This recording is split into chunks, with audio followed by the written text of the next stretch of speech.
very, blessful and barakah academic course. So today I will continue, okay, with our lecture on Usul al-Fiqh. Okay, so let me share the slide for today's lecture. Share screen. Bismillah. Okay, can you see my screen now, everyone? Yes. Alhamdulillah. Subhanallah. Sorry. Can you give me like 5 minutes, please? Okay.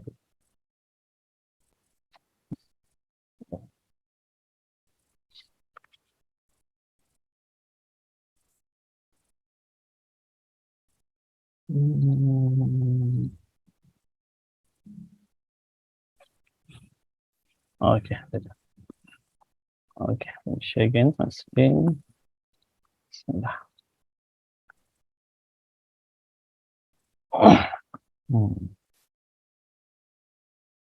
Okay, so this is today's topic, which is ijtihad. Okay, so let's drive right away. Bismillah. Okay, this is the outline for the topic we're going to look into today. Okay, definition of ijtihad, the task of mujtahid, areas of ijtihad, the basis of hujjah of ijtihad, qualification of mujtahid, of the person who actually want to perform ijtihad, and finally ijtihad today. Okay, so next, okay, definition. So literally, ijtihad means striving, okay, expanding maximum effort in the performance of an act, okay. So that is ijtihad literally. Technically, ijtihad is total expenditure of effort made by a mujtahid in order to infer the rules of Sharia from their detailed evidence. Adillah tafsiliyah is the source through interpretation. Okay, so this is the one of the technical definition of ijtihad. Okay, let's see next. Okay, we will see more of that after this. Okay. Okay, so this is the what the definition that I read just now implies. Firstly, mujtahid should expend the maximum effort, okay, which is mean to work to the limits of one's ability. So in doing ijtihad, mujtahid actually have to try his level best to come out, to find out the ruling, the Sharia ruling on certain matters. Okay, if let's say he is not doing his best, okay, then it is not ijtihad. Okay, so he actually must try his best, okay, in order to issue or to perform this ijtihad. Number two, the person expending the effort should be mujtahid. Okay, an effort expended by non or unqualified mujtahid bears no consequence. Okay, so this is very important, especially today. Okay, because today with the the help of Google, many search engine, many people today can become instant mujtahid, quote unquote instant mujtahid. Okay, so they simply type in Google certain issues and they will find out the answer. And with this answer, they will simply, give judgment, give fatwa to others. And this is, very, very wrong. Okay. Of course, they can, share the information about certain hukums and issues, but they cannot give fatwa based on their, search in Google. Okay. So for ijtihad to be a valid one, it must be made by mujtahid. Okay. Which means if they say again, someone who actually is not mujtahid, doesn't have any, Sharia background, doesn't even study this, Sharia, subject, Usul al-Fiqh and whatnot, and many other, Sharia subject, then they cannot, become mujtahid and they cannot give any, they cannot actually perform any ijtihad. Okay, in their opinion, actually doesn't have any value. Okay. Number three, The effort should be directed towards the discovery of rule of Sharia that pertain to the conduct of mukallaf. Okay, so yes, okay, I believe I actually have explained this one in our previous class. Okay, so the effort of making ijtihad is actually must be directed toward the finding the rule of Sharia. If let's say this, I mean about the rule of medicine, engineering, architecture, or any other thing, but it is not ijtihad. Okay, and this rule of Sharia also must actually related to the conduct of mukallaf.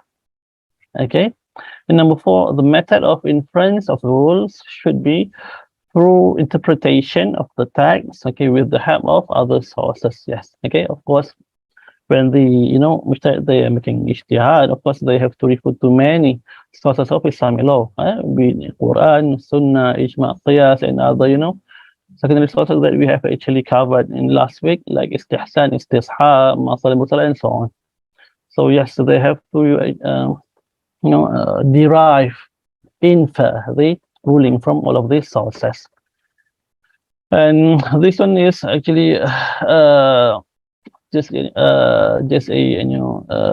note, okay, memorization of such rules, okay, such fatwa, or the identification by mufti is therefore excluded. Okay, if let's say someone actually he used Google and search for the fatwas and telling the fatwa to others, then it is not ijtihad. Basically, actually he is actually transferring the fatwa, the knowledge of the fatwa to other people, not ijtihad. Okay, good. Next. Okay, task of mujtahid. Okay, primary task of mujtahid is to discover the ahkam of Sharia from the text. Okay, Quran and Sunnah. These include the following activities. Number 1, discover the law that is either stated explicitly in the primary sources or is implied by the text. Okay, yes, because sometimes the ruling actually we can understand it easily. It is very clear from the Quran and Sunnah, but sometimes the ruling can be implied by the text. Okay, we have to really understand the underlying meaning from the Quran and Sunnah. That is this is number 1. Number 2, extend the law to new cases that may be similar to cases mentioned in the textual sources. Okay, so this one is actually referred to the qiyas that we have covered in last week. Yes, so qiyas, okay, as we all know, okay, and as we have discussed previously, firstly, it is not actually establishing new law, rather it is actually just transferring the hukum, existing hukum to new cases. Okay, next. Number 3, discover the law for new cases that are not covered by the previous 2 methods. Okay, so this is number 3, and this is very important today because today a lot of things happen. Okay, a lot of things happen, many new discovery, many new actually issues arise today with the technological advancement and whatnot. So there are many things that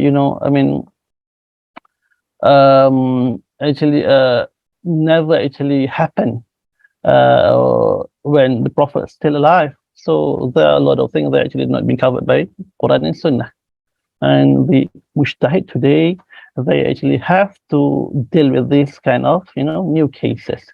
They have to find the answer, find the legal ruling for these new cases that actually is not covered by the Quran, Sunnah, or even by qiyas. Okay, so this is among the tasks of mujtahid. Next.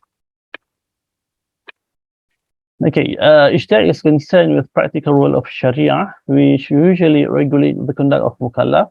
Ijtihad essentially consists of inference, istinbat, that amount to probability of zanni. Okay, so when you talk about ijtihad, it is zanni, not qat'i. Qat'i only from Quran or Sunnah, but ijtihad is zanni, thereby excluding the extraction of ruling from clear text. Okay, so Yes, okay, you can said with, practical rule of Sharia, كأفعال المكلفين, and again, it is, it is actually a dhan, not qat'i. Ijtihad should not be exercised on matters such as the creation of the universe, okay, neither on the existence of the creator, because there is only one correct view, okay, nor on the obligatory status of the pillars, of 5 pillars, okay, of the faith, or even, of our ibadah or the prohibition of murder case, because they are known definitely from the clear text. Okay, so these are among the things that we shouldn't exercise ijtihad on these matters. So anything that actually have been covered, has been mentioned clearly in the Quran, then we cannot make sure on that particular issues. Okay, next. Ijtihad also takes place in cases where no evidences, direct or indirect, can be found of an issue faced by mujtahid. Okay. Actually, the same thing that you mentioned just now. Today, I mean, we have a lot of new cases. Okay, there is no evidence, direct or indirect. Okay, can you find? So mujtahid has to come out with his own ijtihad on these issues. Next. The basis of ijtihad. Okay, so this is from Quran. Ijtihad is validated by Quran, the Sunnah, and the state of reason. So the first one from Quran. يا أيها الذين آمنوا أطيعوا الله وأطيعوا الرسول وأولي الأمر منكم فإن تنازعتم في شيء فردوه إلى الله والرسول إن كنتم تؤمنون بالله واليوم الآخر ذلك خير وأحسن تأويله. So Allah says, "O you who believe, obey Allah and obey His Messenger, and those who are in authority among you. And if let's say you have any dispute, so go back to Allah and His Prophet." This is number one. Number two, from Sunnah, Hadith Mu'adh. Okay, the Hadith, when a judge exercise ijtihad and give right judgment, he will have to reward. Okay. Ajran, but if he errs in his judgment, he will have still have one reward.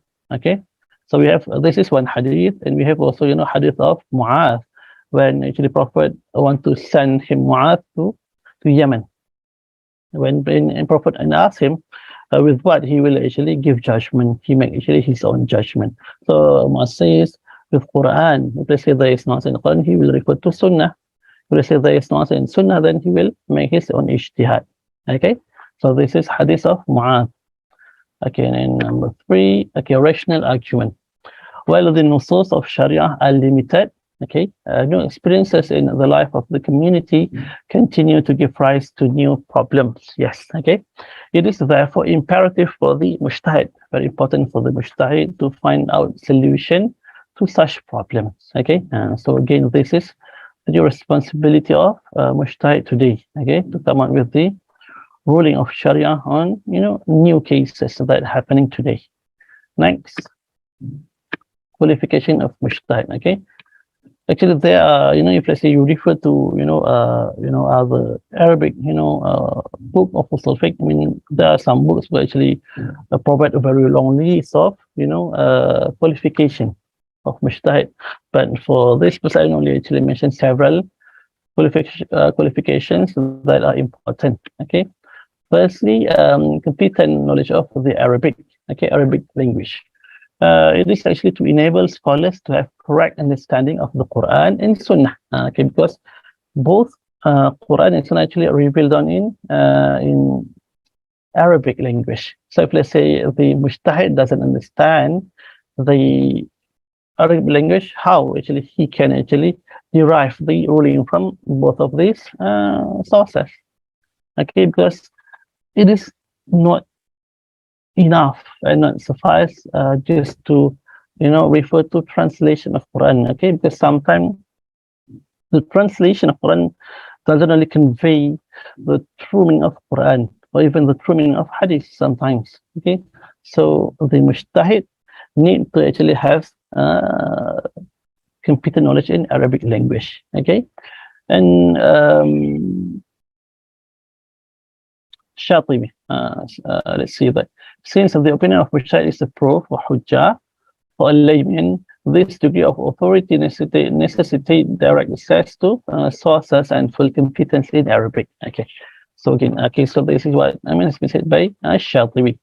Moving on to the number 2, knowledge of Al-Quran. Okay, so Mujtahid must know the Makki and Madani. Okay, Makki and Madaniyah, content of Quran. Okay, the occasion of its revelation, Asbab al-Nuzul, the incidences of abrogation therein. Okay, and he must have full grasp of the legal content, the Ayatul Ahkam, that actually contained in both Quran and Sunnah. Okay, so again, we should have to actually have good command and full grasp of this knowledge. Okay, ulum al-Quran and whatnot. Next, knowledge of Sunnah. Mujtahid must be knowledgeable of the Sunnah as a whole. Okay, especially with reference to Hadith al-Ahkam text. He must know the incidences of abrogation in the Sunnah. Okay, general and specific, khas, the absolute and qualified mutlaq and muqayyad, and the reliability or otherwise of the narrators of hadith. Okay, so again, okay, the mujtahid have to actually have knowledge on this, and Sunnah, but it is actually not required for mujtahid to memorize all the Sunnah. It is actually not a qualification for the mujtahid to become hafiz al-Quran, or even the hafiz of Sunnah. He knows he knows like 200 hadith. It is not a requirement. It is suffice if let's say he knows where to refer to. Okay, next, knowledge of ijma'. Mujtahid must know the substance of the furu' works and the points in which there is an ijma'. He should be able to verify the consensus of the companion, of ijma' of Sahaba, ijma' tabi'in, and the leading imams and mujtahid of the past, so that he is guarded against the possibility of issuing an opinion contrary to ijma'. Yes, so this is actually quite important, because when mujtahid knows the ijma' that actually has taken place previously, so he actually can avoid this kind of mistake, where he will actually not give ijtihad that is actually against the ijma' that actually has already taken place. Okay, next, knowledge of qiyas. Adequate knowledge of the rules and procedures of qiyas is essential for mujtahid, because Quran and Sunnah on the whole do not completely specify the law as it might be stated in juristic manual, but contain general rulings and indication as to the causes of the ruling. Okay, the illah of such ruling. The mujtahid is thus enabled to have recourse to analogical deduction in order to discover the ruling for an unprecedented cases. Okay, a case of cases. So yes, qiyas also is very important. Knowledge that must be possessed by mujtahid. Next, knowledge of maqasid sharia. Okay, which consists of the masalih, consideration of public interest. Okay, particularly the 5 principles. حفظ الدين, حفظ النفس, حفظ العقل, حفظ النسب, and حفظ المال. Okay, as the recognized objective of the lawgiver. So again, mujtahid must know about this, have good command of this knowledge of maqasid sharia. And I believe next week you guys shall be having lecture on maqasid sharia by my dear friend Dr. Said Muhsin, inshallah. Okay, next, knowledge of general maxim of fiqh. Okay, after this you're going to have your session with Prof. Amanullah. And this is a very important thing for mujtahid to possess this kind of knowledge. Okay, example here, removal of hardship, al-mashaqqah tadrib al-taysir, and you have the al-yaqin la yazul bi-shak. Okay, many other qawaid fiqhiyah that you will learn after this, inshallah, with Prof. Amanullah. Next, mujtahid must be an upright, adil person who refrain from committing sins and whose judgment the people can trust or rely upon. So actually this is quite important, okay, because when let's say mujtahid is a person in when he is in position where his opinion will be relied upon by others. So if let's say he is not adil person, he keep committing mistake. He keep committing sins. He also, if let's say he tell lies to others, he cheat others, then how people can rely upon his judgment or his opinion. So this is actually, a very important qualification. Mujtahid must be adil person. Okay. Next, Shatibi summarizes all the foregoing requirements of ijtihad in the two main headings, one of which is adequate grasp of the objective of the Sharia. This is the first one. And while the second one is the knowledge of sources and the method of deduction. So this is how Shatibi summarized all the requirement of ijtihad. Okay. The first is fundamental, very important. Okay, and the second group, which is knowledge of sources, serve as instrument of achieving the first one. Okay, the maqasid sharia. So this is according to Shatibi. Okay. Ijtihad today, since ijtihad is primarily legislative function controlled by the state, an opinion issued by ijtihad would have no significance unless it is accepted by the state and converted this ijtihad into law through legislation. So this is actually for the Malaysian perspective. Okay, I'm not sure about other countries, but in Malaysia, before ijtihad can take legal effect, can be binding towards the people, it must be actually converted into law first. But I'm not sure about others. About other states or other countries. So yes. Okay, Q&A. So we'll stop here for ijtihad. I have one more topic. Okay, just bear with me. Let me share one more topic. Share screens. This one. Okay. Hopefully you can see my screen. Okay. Taqlid or blind imitation. So this will be our last topic for this short course. So let's dive straight away. Okay, taqlid. Okay, meaning literally derived from the word qallada. Okay, means to put something around neck and carry it carefully. So this is literal meaning. Technical imitation or adoption of the legal view of a particular scholar or madhab. So this is technical definition of taqlid. Okay, we imitate or we adopt the legal view of particular scholars, okay, or particular madhab, whether it is Shafi'i, Maliki, Hanafi, or even Hanbali. Taqlid is a blind following of particular view or the imitation without knowledge, okay, of the basis of the view. Okay, so this is the taqlid. We follow without knowing what is the basis, what is the hujjah for that particular view.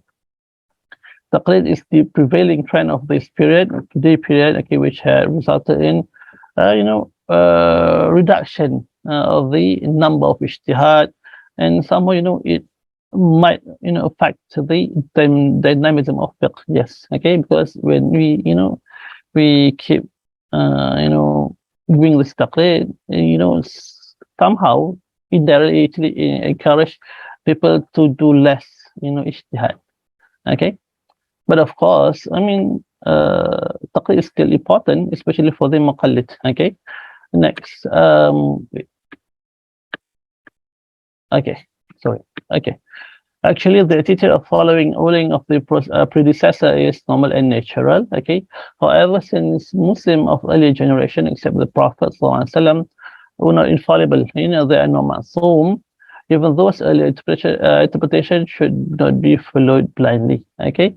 For the commoners, for the laymen, yes, it is right for them to follow one of the opinion given by the scholars of the former madhab, because they didn't have the right amount of knowledge to determine whether these opinions of scholars were right or wrong. Okay, so of course, for the muqallid, for the laymen, for the awam, they have to perform taqlid. But for those who actually who has arrived to the level of mujtahid, they cannot perform taqlid anymore.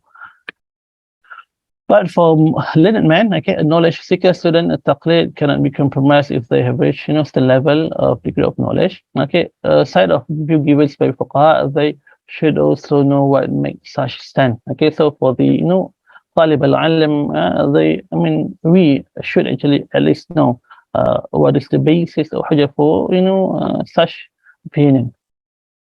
The most important factor in determining which opinion to follow is the strength of the opinion.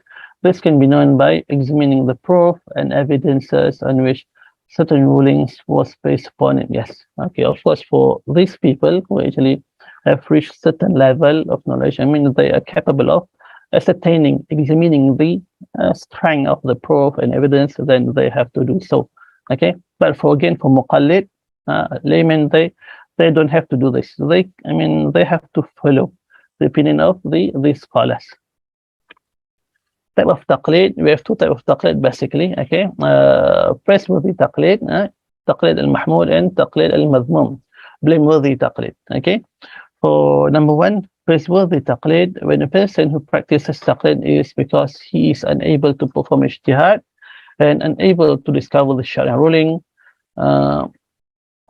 then he is actually allowed to do taqlid. Okay, because he doesn't have the necessary tools to perform ijtihad. He doesn't know the Arabic language. He doesn't know the Usul al-Fiqh. He doesn't know about the knowledge about the Sunnah. Then he cannot perform ijtihad. Okay, so for this kind of person, or for this layman, he must follow the opinion of scholars to know the obligation from God. So this is the good taqlid or praiseworthy taqlid. Number two, blameworthy taqlid. This can be further divided into three types. Okay, so we have three types of blameworthy taqlid. Firstly, taqlid on something that is against teaching of Islam. Okay, so of course this is haram, prohibited, because if let's say we know that it is against the Sharia, and we cannot perform taqlid on this kind of things. Number two, taqlid on someone who doesn't he doesn't know is an expert or scholar. So yes, so for us to actually perform taqlid, okay, we must actually first know that whether that person is actually a scholar or an expert in that particular matter. Okay, if let's say we simply perform taqlid on someone who we are not really know whether he is expert or not, then it is again prohibited. Okay, of course,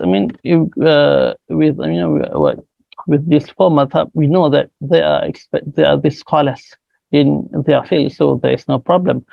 But if let's say we perform taqlid on someone who we are not sure of his scholarly capabilities, then we are not permitted to perform taqlid on such person. And number three, a taqlid after the hujjah has been given that against the word of muqallid. So yes, this is also actually prohibited.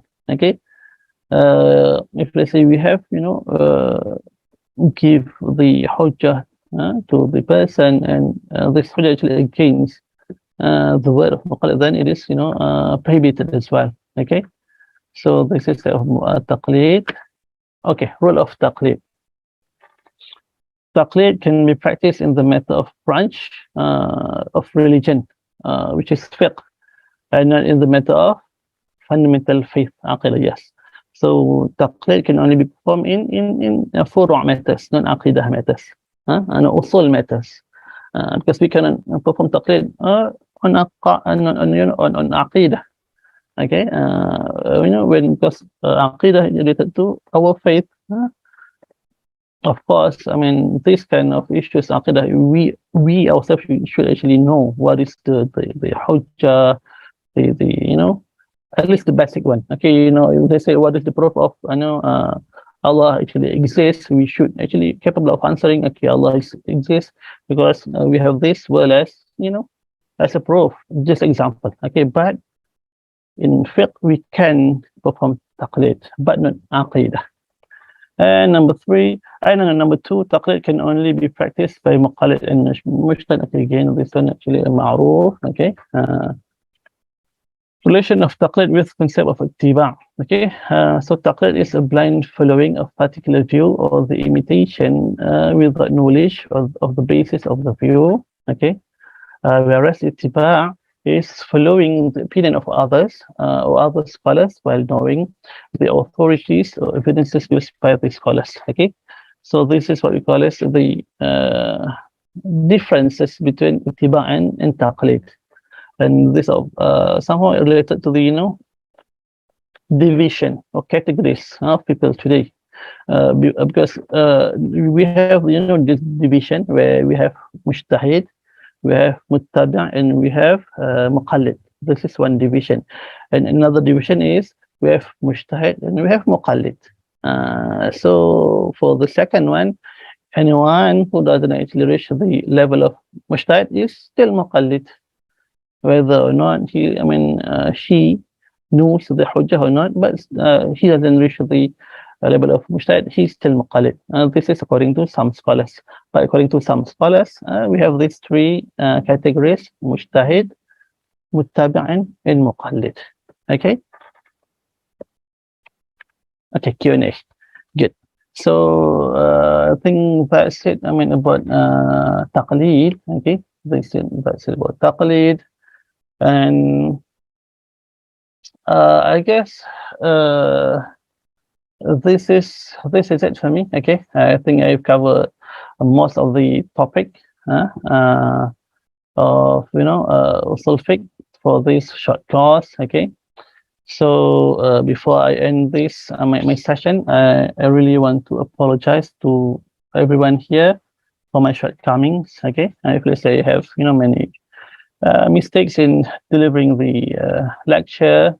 It is my mistake, and I apologize for it. Okay, and I'm really appreciate for this opportunity to give lecture to all of you guys. Like because I believe this. This crowd, we have a lot of expert in Usul al-Fiqh. And of course, for those who actually have must learn study Usul al-Fiqh, they will think this is a very brave course. But for those who doesn't have any basis and any background on Sharia or Usul al-Fiqh, this is a very good kickstart for them to start learning Usul al-Fiqh after this, inshallah. Okay, and in my class usually I will try to get to know to my to all of my students, but sadly we don't have enough time here, so I'm very sorry. Okay, so آخر الكلام أنا متأسف جدا لأي أوجه قصور من جانبي في إلقاء المحاضرة، وأنا متأسف جدا لأنني لم أستطع البيان والشرح لجميع الفصول والأبواب في هذه المادة بالتفصيل، لأن الوقت ضيق جدا. لكن الحمد لله على كل حال، الحمد لله على هذه الفرصة الجميلة لإلقاء المحاضرة في أصول الفقه أمامكم. أعتقد أن نكتفي بهذا القدر. أقول قولي هذا، أستغفر الله العظيم لي ولكم. شكرا على حضوركم، شكرا على حسن استماعكم، شكرا على انتباهكم. السلام عليكم ورحمة الله وبركاته. So I'll pass the mic to our brother Sheikh Saab. Thank you very much. Jazakallahu khairan. Jazakallahu khairan يا دكتور خيرول. إن شاء الله الآن نحن ننتظر أسئلة من كل الطلاب في هذه الحصة، فتفضل أي أحد يريد أن يسأل السؤال ممكن في شات، أو ممكن تأخذ المايك وتسأل مباشرة عند الأستاذ دكتور خيرول. تفضل. Everybody can start asking question now. It's open to the question and answer. Please.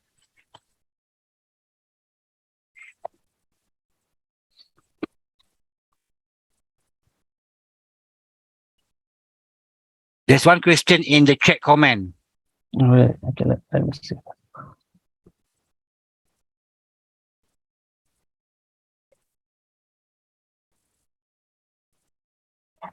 Okay, our brother here, Muhammad. Assalamu alaikum, Ustad. Jazakallah khair. Can mujtahid obligated to follow government that is following secular laws? Okay. So, well, of course, when we talk about government, okay, of course, it is something that is, sometimes beyond our controls. Okay, of course, as mujtahid, we have to. I mean, okay, as mujtahid, he has to give, his honest opinion on certain issues. But again, when it comes to to the government, sometimes they can actually overrule the opinion of mujtahid. And usually, when the government actually has overruled the opinion of scholars of mujtahid, then the scholars, they can actually do much. Okay, so this is problem that we have to face today, not only in your country but even in our country as well. Sometimes government, because they have the power, but again, as mujtahid, he has to give his honest opinion, and he cannot actually be biased to the government. That is the right thing to do. But today, of course, we have many scholars who actually, they biased to government. Of course, they do this, for their own reason. But again, as I mentioned just now, as mujtahid should be adil person, then he should actually give his honest, opinion on issues that he actually is being imposed to. That is my personal opinion on the question.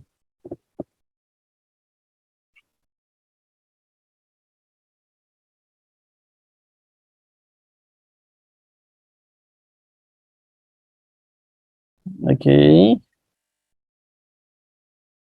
Wait. Yes.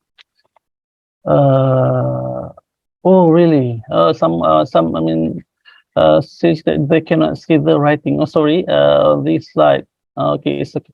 So don't worry. When you get the slide, inshallah, you can see all of the slide. But first, when I actually presented here, there are some part of it actually is actually hidden. But don't worry. When you get the slide, you can see all of the points that being written on the slide. Don't worry about it. Okay. As non-scholars of most of ordinary people, which fatwa should be followed if two or more mujtahid really is different? Okay, good. So this is actually good question. Okay, if let's say we have two, two or mujtahid actually issued different opinions. So which one should be followed? Okay, so in my country, in Malaysia especially, we have what we call as, firstly we have official madhab.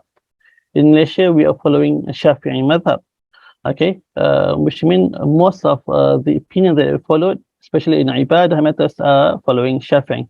But in other aspect, like in muamala, for example, our country, they opt to follow the Hanafis, for example, because it is much more suitable to today's practices. So again, in Malaysia, we have our fatwa institution, and they will be responsible to issue fatwa or opinion that should be followed by people Muslim in Malaysia. But if let's say in your country, you don't have this fatwa institution, or for example, the fatwa in your country doesn't have what we call as binding power, then, well, you can actually, if let's say you have a couple of scholars giving, opinion on some matters, but different opinion, you can actually follow one of them that actually you think is the right for you, but make sure that when you follow one opinion, you will not actually disrespect to others' opinion, because this is what we are facing today, the issue of loss of adab. Okay, when we follow one opinion and we tend to actually reject others, we actually try to tend to say others is wrong, others is bad, only our opinion is correct. This is actually a very, very wrong attitude. Okay, we should respect each other's opinion. Okay, as long as it is actually within the boundary of ikhtilaf between Muslim. Okay, so you can choose the opinion that you think is suitable for you, but you must also you must also respect others' opinion. Okay, that is my personal opinion on this question. Okay. Next question, please. How do we solve issue of taqlid in case of nisfu sa'? It is must that the rijal be at nisfu sa' or just above the ankle. What is the relevance of hadith of whereby it was said by the Rasul said Abu Bakr allow his Subhanallah. Actually, I don't really understand the question. I'm sorry. Okay, so like,